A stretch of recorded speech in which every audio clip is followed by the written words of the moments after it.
welcome back. Today we are doing Stranger Things Season 1. Season 1 was released in 2016, July 15th, with all the episodes released at the same time worldwide, making it a very easy show to binge and for people to get access to and watch all at once. The show has a fantastic plot. It was very different than most things that were out. It was one of the first mainstream big shows to be based in the 80s. Its set design and production was quite accurate to the time period, which really helps elevate the show in a different way because it feels like you were transported to the 80s. This makes it more nostalgic for a lot of people and allowed for more pop culture references that would be known by a wider audience. So let's dive right in with the characters.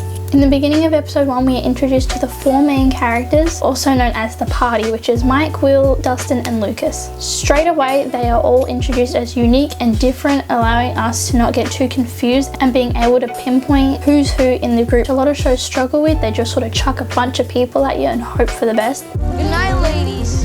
Kiss your mom night for me. It does a great job at fleshing them out and making them all unique straight away, which makes it a lot easier to watch. From then on, characters are introduced a couple at a time, but everyone is given enough screen time for us to know who they are. And everyone is given a unique sense of style, different actors, no one looks the same. Everyone's given different character traits. It's very easy to tell who's who and what they're actually like as a person. At the end of episode 1, you basically know everyone who's important to the plot and you aren't too confused. From the beginning of episode 1 to the end of the season, the relationships between the characters all grow in very different ways. Wouldn't want her in my house. The main characters, they all have a bond at the beginning of the series, but as one of them goes missing and they replace him with another character, there's a tension and a shift in the dynamic of the group. But as soon as they all realize they need each other and all there for the same reason, and that is to find their friend, they all quickly become very close, which is incredibly realistic. You're not gonna get along with the outsider straight away, especially when they're a very different person than everyone else in the group. 11 being a girl around a bunch of male young characters is obviously going to be quite hard for them to adjust. One of the things the show does really well is character development for everyone. The main party all become a lot more confident and powerful and suddenly start standing up for themselves, being less scared, realizing that they have to do things that are dangerous to get their friend back because no one else will. Joyce's character development is something completely different. Oh my god, she goes off the rails, then back on the rails, and we know the whole time that she's the only one making sense, but to everyone else she's crazy, and she does a great job of being powerful and put together while being a mess. She will do anything to get her son back. From day one, she had the same perspective and driven motive, so she didn't have a lot of development as a character because she was already so amazing from the beginning. Nancy Wheeler begins caring less about people's images about her and how other people see her and starts becoming herself and really powerful and starts hanging out with people who she didn't want to talk to because she was afraid it would ruin her image. 11 starts becoming an actual human and starting to understand people and their feelings and how to protect her newfound friends. And probably one of the biggest developments is Steve Harrington. He starts off the season very interested in Nancy, not really caring about anything, just being a jerk. I want to help. And by the end of the season, he's less of a jerk. Next, we're going to talk about the production. This is something that is done so incredibly well by Stranger Things. Nothing's done lazily, nothing's done quickly. It is a show that takes longer to be produced, but that's because they're putting so much effort into all the details. The sound effects on the show are all done incredibly well. They create a sense of realism for the show. The score is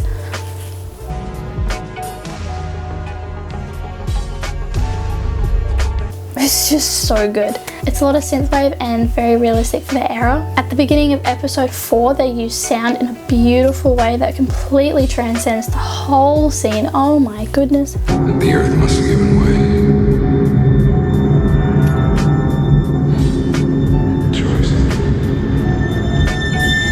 Choice. Do you understand what I'm saying? The color correcting for the show is done so beautifully that it feels like you walked into the 80s. It's very retro and vintage feeling. It's quite vibrant and it's very fun. Where some scenes feel dull because of this, others don't. The Upside Down looks beautiful because of the coloring they did in there. The use of lighting throughout the show is also fantastic. The settings that they developed throughout the show are fantastic, from the Bayer house to the police station, Mike's house and the basement, the lab, even settings that aren't given a lot of screen time like the grocery store or where Joyce works. They all still look beautiful. And lastly, the CGI is From scenes when Mike's falling off the cliff to the development of the Demogorgon and the Upside Down are all fantastic. The costumes on the show are so fantastic and look like they walked straight out of the 80s. The dialogue for all the characters is so realistic and natural. Is that better? Yes. I got off early and ta-da! Poltergeist. I bet she escaped from Pinhurst. From where? The nut house in Curly County. You got a lot of family there? Bite me. The acting on the show is one of the things that make it as fantastic as it is. The acting for everyone is amazing. Some standout people: Winona Ryder, Millie Bobby Brown, Noah Schnapp, David Harbour, and Joe Keery. Everyone else does amazing as well, but to me the main standout was always Winona Ryder. She's the most experienced out of all the crew because they used fresh, unknown names. They wanted to make a name for these kids. But Millie Bobby Brown is a not big actor at the time. She'd only been in like 3 or 4 pieces. She did a fantastic job, especially given the fact that she didn't have a lot of dialogue on the show. And all the kids do an amazing job considering they were so young when they first started filming, didn't really know each other. They really connected in an amazing way. And the fact that they used mostly unknown actors was mind-blowing at how well they did. Everyone did so well that no one stood out as exceptional because they all did so well. The adults on the show kind of suck, but on purpose because it's aimed at children and they're not meant to be understanding, so they all kind of suck but in a good way. Their acting's great, it's just their characters. Other characters with the very little screen time they were given quickly became fan favorites. One of them was Barbara. A lot of people were upset about her death, even though she wasn't a main character and she wasn't a big part of the plot. Next is the plot. While the general ideas are quite basic, it's a supernatural crime drama, boy goes missing, government cover it up, kid with superpowers, friends have to get the kid back. The way that it all plays out and they intermix different plots together to all wind in and make sense at the end is very hard to do and a fantastic thing. They don't try too hard on making a plot that's going to shock people and have a twist. They just make one that's good and genuine and moves the characters along while being interesting and never boring. For its sci-fi, crime investigation, supernatural drama, it follows the general conventions and isn't too shocking or trying to push away from that. But because of how amazing the acting and the production and all of that is, it doesn't have to try too hard with a clever plot because it already has the audience on the edge of their seats. The one thing that I always really liked about the show, even though it is a sci-fi, supernatural, investigative crime drama, that's a mouthful, it always sticks to somewhat realism. It explains most of the science behind things in a way that most of an audience will understand, and anything that can't be explained is given a supernatural meaning,